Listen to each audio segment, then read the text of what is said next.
अन्नदाता अन्नदाता अन्नदाता नीत तुम्हारा अन्नदाता, पग पग पर है संग तुम्हारे अन्नदाता। लहू किसानों का बन के पसीना सींचता है धरती का सीना, मेहनत का तेरी हक दिलवाने, नई तकनीक नई खोज बताने। पशुधन को गुणवान बनाना, पौध सुरक्षा को सिखलाना, खेती के सब गुर समझाने, भारत का सरताज बनाने, हाथों पहर है संग तुम्हारे अन्नदाता अन्नदाता। नमस्कार, मैं हूं आपके साथ विभा उपाध्याय और आप सभी दर्शकों का अन्नदाता कार्यक्रम में स्वागत करती हूं। हमारे देश का किसान जन का पोषक है, वो श्रम का देवता है, अन्नदाता है।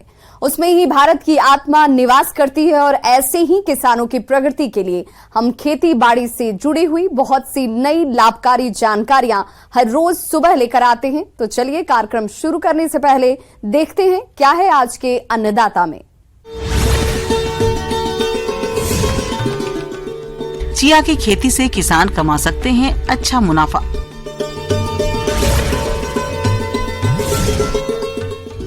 पशुओं में परजीवियों की समस्या और रोकथाम के उपाय।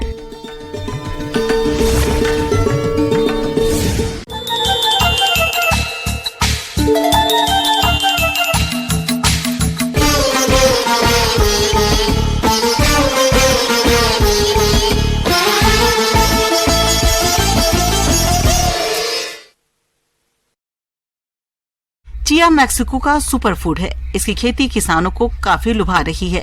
आजकल बाजार में इसकी मांग तेजी से बढ़ रही है। ऐसे में चिया की खेती किसानों के लिए काफी फायदेमंद साबित हो सकती है। अगर आप भी चिया की खेती करने जा रहे हैं तो इनकी कौन कौन सी किस्मों का चयन करें और बुवाई के समय किन किन बातों पर खास ध्यान दें, इस बारे में बता रहे हैं विरसा कृषि विद्यालय कांके रांची के कृषि वैज्ञानिक डॉक्टर जयलाल महतो।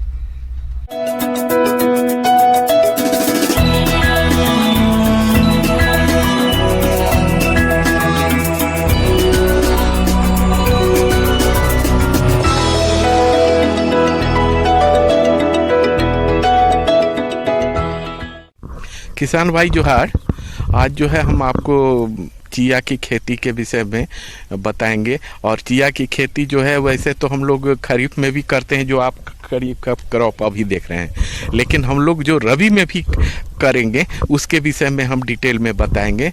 तो ये है जो कि अभी जो है ना, इसमें जो है ओमेगा फैट के विषय में बता रहे हैं, ओमेगा 3, ओमेगा 6, ओमेगा 9, ये इस तरह के जो है जो तेलीय पदार्थ मतलब कि तीनों मिलता है, ओमेगा 3, ओमेगा 6, ओमेगा 9, ये सब जो है इसको जो है कुछ लोग कहते हैं कि जो आप पेट का चर्बी उर्बी जो है ना, इसको गलाने के लिए इसको पानी में किसी तरह जूस में भी मिलाकर उसको मिक्सी के में मिलाकर आप पी सकते हैं। परंपरागत फसलों से इधर किसान अब धीरे धीरे नई फसलों की खेती की तरफ तेजी से रुख कर रहे हैं। चिया सीड्स भी कुछ इसी तरह की फसल है। चिया को नए जमाने का सुपर फूड भी कहते हैं। स्वास्थ्य के लिए बेहद फायदेमंद होने की वजह से मार्केट में इसकी कीमतें अच्छी बनी रहती है।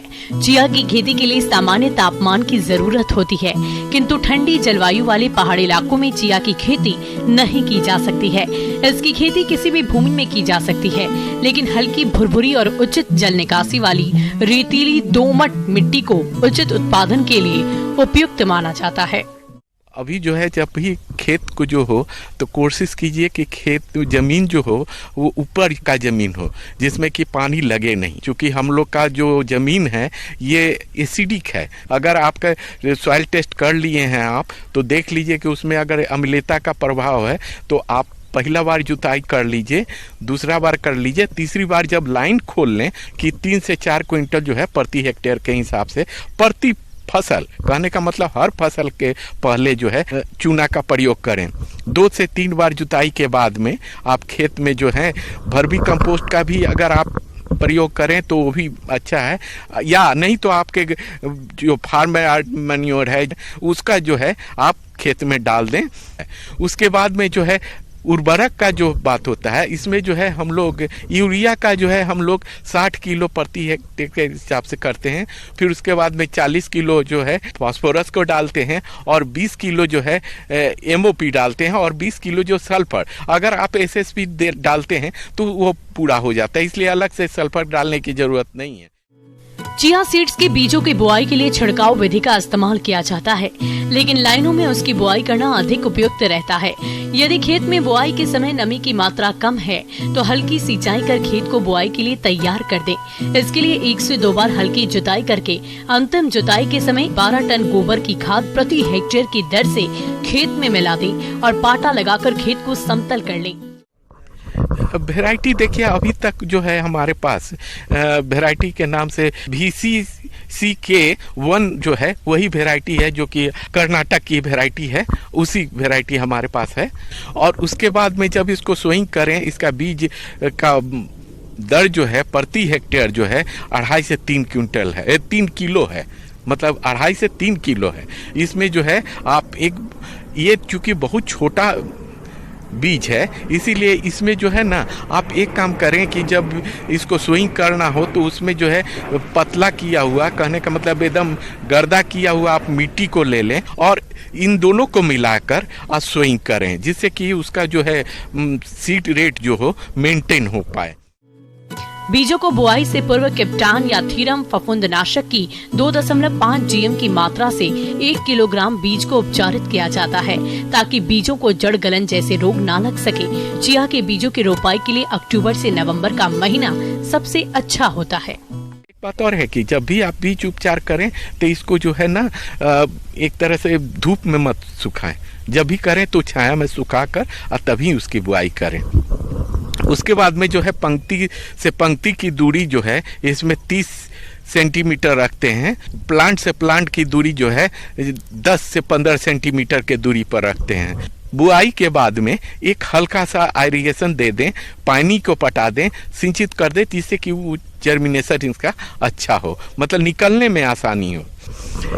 अब आता है कि इसमें इंटरकल्चरिंग वगैरह हो गया, अगर बीमारी वगैरह कुछ लगता है तो दवा कर गया। वैसे यूजुअली जो है बीमारी इसमें नहीं है, इसमें यूजुअली जो है अच्छा क्रॉप है, मतलब ये रेसिस्टेंट है, बहुत ज़्यादा बीमारी वगैरह नहीं लगता है। और आप उसको थोड़ा सा ध्यान दें। अगर कहीं होता है तो कभी कभी कीड़ा वगैरह लगता है तो उसके लिए आप इंसेक्टिसाइड वगैरह का स्प्रे कर दें। 3 महीना से 4 महीना के बीच में ये फसल तैयार हो जाएगा और मतलब कि उपज हो तो इसका जो है डिमांड जो है आप बाजार में 1000 रुपये किलो तक है। कहने का मतलब कि अगर 1 क्विंटल हो जाता है तो आप 1 लाख रुपया कमा लें। किसान भाइयों, अब लेते हैं एक छोटा सा ब्रेक।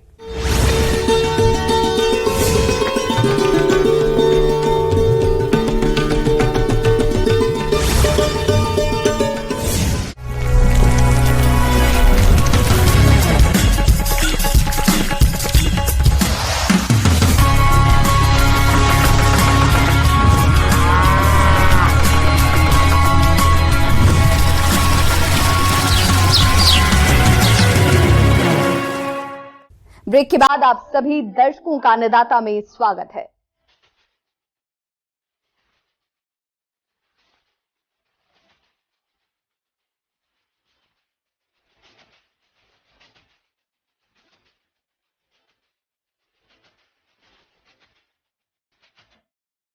ज्यादातर पशुपालक जानकारी के अभाव में पशुओं में होने वाले दांत, खुजली और जू होने पर ध्यान नहीं देते, जिससे कई बार इनकी वजह से पशु तनाव में चला जाता है, जिसका सीधा असर उसके दूध उत्पादन पर पड़ता है। उसी प्रकार भीतरी परजीवियों के प्रकोप से पशुओं में कई घातक बीमारियां पनपने लगती हैं। अगर पशुपालक इनके रखरखाव पर थोड़ा ध्यान दे तो इन परजीवी से दुधारू पशुओं को बचाया जा सकता है। तो चलिए इस बारे में जानकारी लेते हैं कृषि विज्ञान केंद्र जिला बांका के पशु वैज्ञानिक डॉक्टर धर्मेंद्र कुमार से।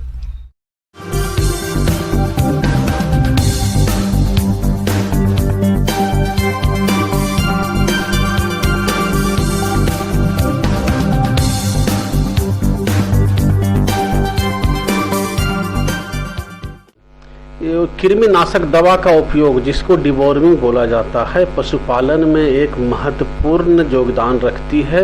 इसका एक अलग महत्व है। चूँकि जो कृमि होता है पशु के पेट में होती है, वो क्या करता है, जो आप खाना खिला रहे हैं, जो न्यूट्रिशन दे रहे हैं उसको खा लेता है। इसके साथ साथ जानवर के अंदर ब्लड जो होती है उसको भी चूसता है, जिसके कारण अपना जानवर कमज़ोर हो जाती है। और इसके साथ साथ उसका प्रोडक्शन, मतलब दूध उत्पादन से लेकर उसकी वृद्धि सब कुछ कम हो जाती है, जो कि हिडन रहती है, आपको दिखता नहीं है। बहुत धीरे धीरे करके पशु को उत्पादन कम करती है और उसको बीमार भी करती है। किसान भाइयों, अंतः परजीवी जैसे गोलकृमि, फीताकृमि आदि पशुओं में दूषित चारा, दाना खाने से और नदी, पोखर, तालाब का गंदा पानी पीने पर पेट में हो जाते हैं, जो पशुओं के स्वास्थ्य पर बुरा प्रभाव डालते हैं, जिससे पशुओं में कई तरह की बीमारियां होने की संभावना बनी रहती है। चूँकि बरसात के समय कृमि का प्रकोप होने की संभावना बढ़ जाती है। बरसात के समय क्या होता है कि बारिश होती है, पानी जमा रहता है, वहाँ घोंघा में कृमि का विकास होता है और वो कृमि विकसित होकर जो घास होते हैं, उसके हरे हरे पत्ते होते हैं सबसे ऊपर में, वहाँ पर जाके बैठा रहता है। अपना पशु जब चरने जाती है तो सबसे पहले उसी को खाती है, जो कि उसके पेट में जाता है और इन्फेक्शन करता है। इसलिए बरसात के समय में पतला पैखाना होने की शिकायत भी अधिक रहती है। अक्सर देखने में आता है कि हमारे कुछ पशुपालक भाई अपने दुधारू पशुओं में आने वाले बाह्य परजीवियों पर ठीक तरह से ध्यान नहीं दे पाते। इसका विपरीत प्रभाव पशु के स्वास्थ्य के अलावा उसके दुग्ध उत्पादन पर देखने में पड़ता है। ये बाह्य परजीवी पशुओं का खून चूसकर उनके स्वास्थ्य पर प्रभाव डालते हैं, जिससे पशु कमजोर और बीमार पड़ जाते हैं।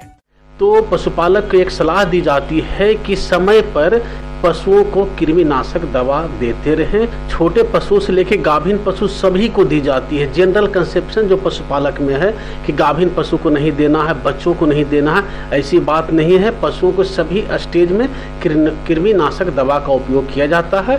जैसे जो बाछा या बाछी जो नया जन्म लिया है, 15 दिन के बाद उसको कृमिनाशक दवा का उपयोग करें और 2-2 महीना के अंतर पर 9 से 10 महीने तक करें। उसके बाद फिर जैसा समस्या आती है उसके अनुसार 6 महीने पर दवा रिपीट करें, या बहुत ज़्यादा आपके क्षेत्र में प्रकोप है तो 3 से 4 महीने पर भी रिपीट कर सकते हैं। मतलब 4-4 महीने पर साल भर में 3 बार भी दवा दी जा सकती है, गाय भैंस जितने हैं सभी में।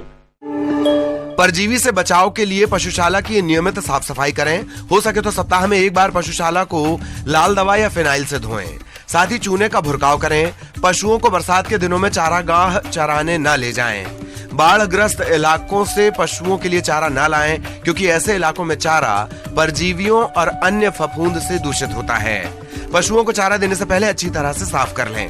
परजीवी से बचाव के लिए पशु के शरीर पर अच्छी तरह से लगाएं, लेकिन इनका प्रयोग करते समय कुछ सावधानी रखें। जैसे दवाई लगाने के समय बड़े पशु या बछड़े बछड़ियों के मुंह में मुसीका लगा देना चाहिए, जिससे वो अपने शरीर को चाट ना सकें, जिससे पशु को किसी भी तरह का नुकसान ना हो।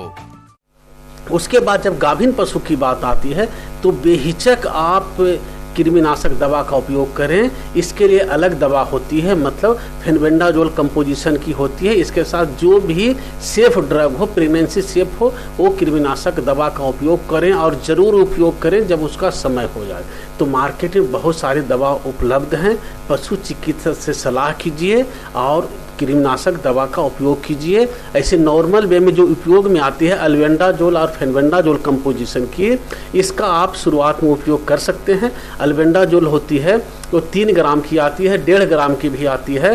तो लगभग जो 300 किलो वजन की गाय है, 300 से 400 किलो वजन की, उसमें 3 ग्राम के अल्बेंडाजोल से भी काम चल जाती है। मतलब इसका जो डोज होता है 10 मिलीग्राम प्रति किलो वजन के हिसाब से दी जाती है। यदि आपका पशु छोटा है, 200 केजी का है, तो उसके अनुसार आपको डोज कम कर देना है और इसको सुबह खाली पेट में खिलानी है।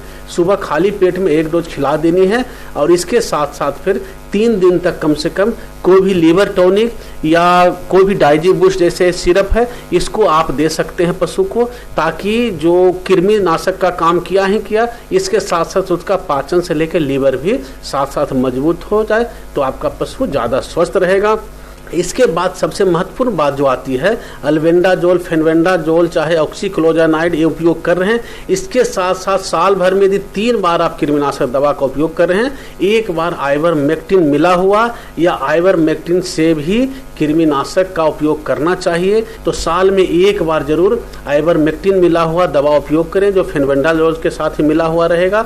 जैसे ये दवा है जो ऑक्सीक्लोजानाइड के साथ, ऑक्सफेंडाजोल के साथ मिला हुआ है आइवरमेक्टिन, इस तरह का कृमिनाशक एक बार उपयोग करेंगे तो पशुओं में चमक भी आ जाएगी, दूध उत्पादन भी बढ़ेगी और पशु ज्यादा स्वस्थ रहेगा। आगे और भी हैं खेती बाड़ी से जुड़ी हुई बहुत सी रोचक जानकारियां। यहां रुकेंगे एक छोटे से ब्रेक के लिए।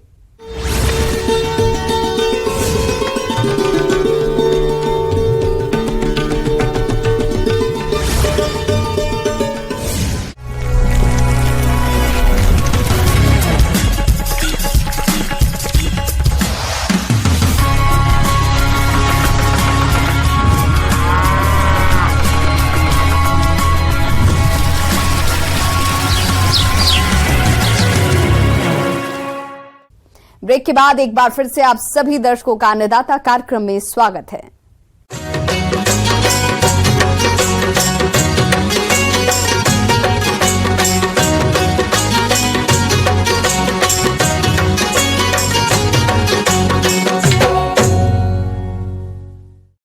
शिमला मिर्च की खेती करके किसान अच्छी आमदनी कमा सकते हैं क्योंकि इसकी मांग बाजार में हमेशा बनी रहती है।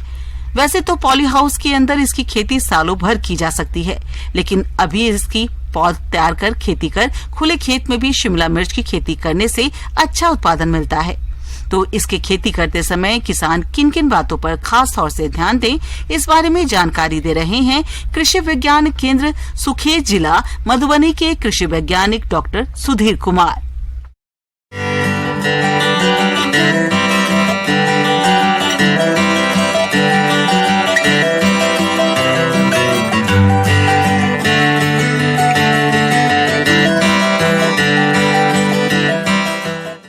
किसान भाई नमस्कार। किसान भाई, आप नॉर्थ बिहार या उत्तर प्रदेश का नॉर्थ एरिया में भी शिमला मिर्च की खेती कर सकते हैं। वैसे तो शिमला मिर्च की खेती हिमाचल प्रदेश के कई डिस्ट्रिक्ट में अलग अलग जगह पर खेती होती है और बढ़िया उस खेती होती है, वहाँ का मौसम भी बढ़िया है।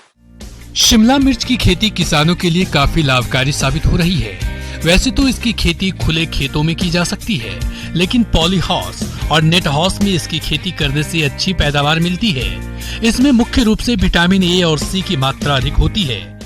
और इसकी खेती करने के लिए किसान भाई आप बलुई दोमट मिट्टी जिसमें जीवाश्म की मात्रा 5.8 से 6.8 हो, ये उत्तम होता है। और इसी तरह का भूमि का चयन करके आप इसकी खेती कर सकते। पहली जुताई जब करते हैं तो उसमें कंपोस्ट की मात्रा का प्रयोग करें और अंतिम जुताई के समय भी किसान भाई जैविक खाद का इसमें प्रयोग ज़्यादा ही करें। तो जैविक खाद का प्रयोग करें, सरी खाद 200 से 250 कुंटल प्रति हेक्टेयर के हिसाब से, और उसमें नाइट्रोजन की प्रयोग के लिए पीएसबी एजेटोबैक्टर का ही प्रयोग करें। तो इससे क्या होता है कि आपका शिमला मिर्च की जो उत्पादन और क्वालिटी में निखार होता है, तो इसका ही प्रयोग करें। तो नाइट्रोजन की 1/4 भाग और फास्फोरस और पोटास की पूरी मात्रा, पोटास का फास्फोरस पूरी मात्रा खेत में अंतिम जुताई के समय आप खेत में बराबर मात्रा में डाल के पूरा खेत में और अंतिम जुताई कर दें। पॉली हाउस में अच्छी तरह से क्यारियों को तैयार करते हैं और क्यारियों की तैयारी के समय गोबर की खाद और वार्मिक पोस्ट का प्रयोग करते हैं। इन क्यारियों को उठी बनाना चाहिए। साथ ही इन पर ड्रिप बिछाकर पौधों की रोपाई 45 सेंटीमीटर की दूरी पर करना चाहिए। मल्चिंग लगाकर शिमला मिर्च की खेती करने पर और अधिक पैदावार मिलती है। साथ ही ये खरपतवार नियंत्रण में सहायक भी रहती है। प्रभेद का इजाद हुआ है, उसके हिसाब से शिमला मिर्च की खेती हमारे किसान भाई जनरल मैदानी क्षेत्र में भी कर रहे हैं। तो मैदानी क्षेत्र के लिए किसान भाई आप प्रभेद का चयन कर लें। अर्का मोहनी, अर्का बसंत, कैलिफोर्निया वांडर, येलो वांडर और पूसा दीप्ति, ग्रीन गोल्ड करके है, भारत इंदिरा, ऐसे करके कई प्रभेद है जिसका आप चयन करके आप शिमला मिर्च की खेती कर सकते हैं। और खास करके शिमला मिर्च का सालों भर डिमांड होता है किसान भाई। इसको बेल पेपर या स्वीट पेपर भी कहते हैं। और ये मिर्च जो शिमला मिर्च है, ये खास करके आप देखेंगे इसमें तीखापन नहीं होता है, इसीलिए इसका प्रयोग सब्जी और सलाद और फास्ट फूड में खास करके 100% इसका प्रयोग होता है। और इसकी खेती के लिए किसान भाई खास करके अगस्त से सितंबर और फरवरी से मार्च तक आप इसकी खेती कर सकते हैं। और इसके लिए सीड जो है किसान भाई 500 ग्राम जो कंपोजिट जो होता है वो सीड का प्रयोग प्रति हेक्टेयर, अगर हाइब्रिड संकर सीड का प्रयोग करते हैं तो 250 से 300 ग्राम प्रति हेक्टेयर की दर से कर सकते हैं। बुआई के लिए खासकर पहले नर्सरी लगाई जाती है। तो नर्सरी के लिए किसान भाई आप पहले 35 से 40 दिन पहले की जो नर्सरी, जैसे आप बीज की बुआई कर देते हैं तो उससे 35 से 40 दिन के बाद आप उसका रोपनी के लायक हो जाता है, 3-4 पत्ती हो जाती है। उसके बाद आप खेत में इसको रोपनी के लिए तैयार कर सकते हैं। पौधारोपण के पूर्व पौधों को फफूंदनाशक दवा से उपचारित करना चाहिए, जिसके बाद पौधों को उचित दूरी पर अच्छे से लगाना चाहिए। तो उसी खेत पर किसान भाई जब कंपोजिट जो जनरल वेराइटी होता है उसका अगर रोपनी करते हैं तो कतार से कतार 45 सेंटीमीटर और उसी 45 कतार में 45 सेंटीमीटर के दूरी पर पौधे का रोपनी करें। जब हाइब्रिड सीड के प्रयोग करते हैं, हाइब्रिड प्रभेद का प्रयोग करते हैं रोपनी के लिए पौधे का सीडलिंग का, तो उसको कतार से कतार 60 सेंटीमीटर रखें और उसी कतार में 45 सेंटीमीटर के दूरी पर इसका रोपनी कर दें। तो इस तरह से आप शिमला मिर्च की खेती कर सकते हैं। अगर शिमला मिर्च की खेती करते हैं तो लगभग 250 से जनरल जो वेराइटी है 250 से 300 कुंटल और हाइब्रिड 450 से 500 कुंटल उत्पादन मिलता है।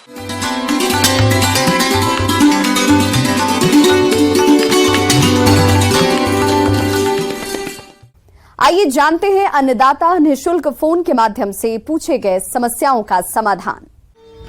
आज के अन्नदाता कार्यक्रम में हमने जिस प्रश्न को शामिल किया है उसे पूछा है गांव कबीरपुर, जिला नवादा से अरविंद कुमार ने। आप कड़कनाथ मुर्गी की नस्ल पर जानकारी चाहते हैं तो अरविंद जी, आपकी जानकारी के लिए देखिए कार्यक्रम का यह अंश।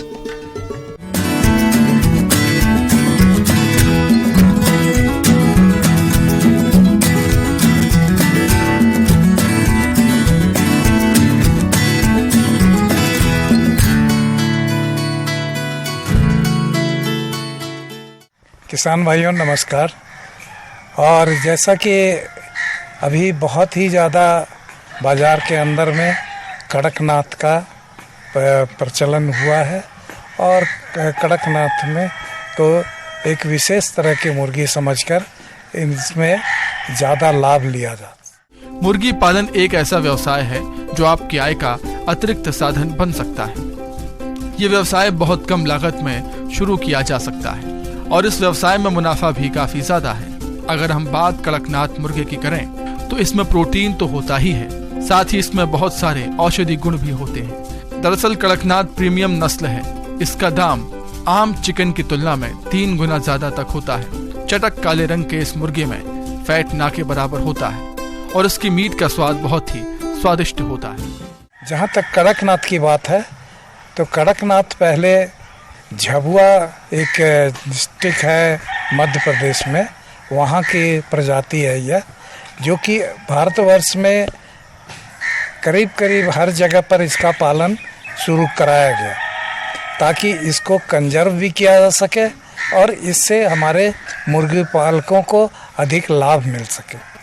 जैसा कि हम जानते हैं कि कड़कनाथ का गुण यही है, कह सकते हैं कि उसकी पहचान यही है कि ये काले रंग का इसका पूरा पंख होता है और साथ में अगर आप मांस को भी अगर इसे ये करते हैं तो मांस का रंग भी कालापन लिया हुआ होता है। मांस के अंदर के ऑर्गन्स जो होते हैं, खास करके हार्ट, लीवर और इंटेस्टाइन तक भी इसमें पर्पल कलर जिसको हम कहते हैं वो उस रंग का होता है। कड़कनाथ मुर्गी पालन व्यवसाय करने के लिए आपको खुले स्थान की जरूरत पड़ेगी। इसको घर के आंगन या लकड़ी का शीट बनाकर बहुत आसानी से पाल सकते हैं। एक मुर्गी के लिए लगभग 2 स्क्वायर फीट जगह की जरूरत होती है। इस मुर्गी के खान पान में कुछ ज्यादा खर्च नहीं आता। ये हरे चारे में बरसीम, बाजरा चरी बड़े चाव से खाते हैं। जहाँ तक है कि बात की कड़कनाथ के रख रखाव में, तो जो भी मुर्गी पालक है जो मुर्गियों के लिए घर बनाते हैं उसी प्रकार का घर इनका भी बनेगा। इसमें कोई ऐसा नहीं है कि ये बहुत ज़्यादा वजन की हो जाएंगी या इनके साथ ये तो इनको भी आप उसी तरह से एक मुर्गियों के लिए 2.5 से 3 वर्ग फीट जगह पे दे करके आप जितनी मुर्गियां रखना चाहते हैं उससे आप उसी प्रकार से घर बना सकते हैं। कड़कनाथ 3 से 4 महीने में 1 से 1.5 किलो के हो जाते हैं और करीब 5 माह में 2.5 किलो के हो जाते हैं। प्रति वर्ष लगभग 100 से 120 अंडे देते हैं। इस नस्ल को तैयार करने में करीब 200 रुपए का खर्च आता है और ये बाजार में 600 से 900 रुपए प्रति किलो आसानी से बिक जाता है। अगर आप कड़कनाथ मुर्गी पालन व्यवसाय शुरू करना चाहते हैं तो जिले के किसी भी कृषि विज्ञान केंद्र में प्रशिक्षण ले सकते हैं। इसके अलावा राज्यों के पशुपालन विभाग में भी इसकी पूरी जानकारी ले सकते हैं। जहाँ तक खान पान की बात है तो इसमें भी हम स्टार्टर से लेकर स्टार्टर, ग्रोअर और लेयर 3 प्रकार के दाना फार्म में जिस प्रकार से रख के खिलाते हैं उस प्रकार से कर सकते हैं। और अच्छा होगा हमारे ज़्यादा लाभ लेने के लिए अगर मुर्गी पालक या जो व्यवसाय शुरू कर रहे हैं वो अपने फार्म के आगे एक जाली से घेर कर एक नेट बना करके इनको चरने के लिए छोड़ें ताकि आपके दाने का खर्च कम हो सकेगा। क्योंकि ये बाहर के चीज़ों को घास, पत्ते, मिट्टी से खा करके भी भोजन ग्रहण करते हैं। तो आप आधा दाना का ही व्यवस्था कीजिए और आधा इसको प्रयास कीजिए कि चरा करके आप इसका प्रयोग में ला सकें। और ये मुर्गियां अंडे और मांस दोनों के लिए उचित हैं। इससे आप अंडे भी प्राप्त करेंगे। ये भूरे रंग की यानी कि ब्राउन कलर के इसके अंडे होते हैं और इसके अगर आप चूजा निकाल सकिए तो जो देसी मुर्गियों के साथ जो मुर्गियां, ये भी मुर्गियां कुड़ुक भी होती हैं यानी कि अंडे सेने के लिए तैयार होती हैं, तो इनको आप अंडे के ऊपर में बिठा करके भी आप चूजे निकाल सकते हैं। तो मैं समझता हूँ कि कड़कनाथ के फार्मिंग अब आप शुरू कर सकते हैं। किसान भाइयों, कृषि संबंधित समस्या और सुझावों के लिए आप हमें इस पते पर संपर्क कर सकते हैं। Producer Annadata, news 18 Bihar Jharkhand, Ramoji film city Hyderabad 501512। साथ ही आप हमें ईमेल भी कर सकते हैं। हमारा ईमेल एड्रेस है p18annadatabihar@nw18.com। इसके अतिरिक्त आप हमें निःशुल्क हेल्पलाइन नंबर 1800889216 पर सोमवार से शनिवार सुबह 10 बजे से शाम 4 बजे के बीच संपर्क भी कर सकते हैं। अब समय हो रहा है आपसे विदा लेने का। कल फिर होगी मुलाकात कृषि से जुड़ी महत्वपूर्ण जानकारियों के साथ। नमस्कार।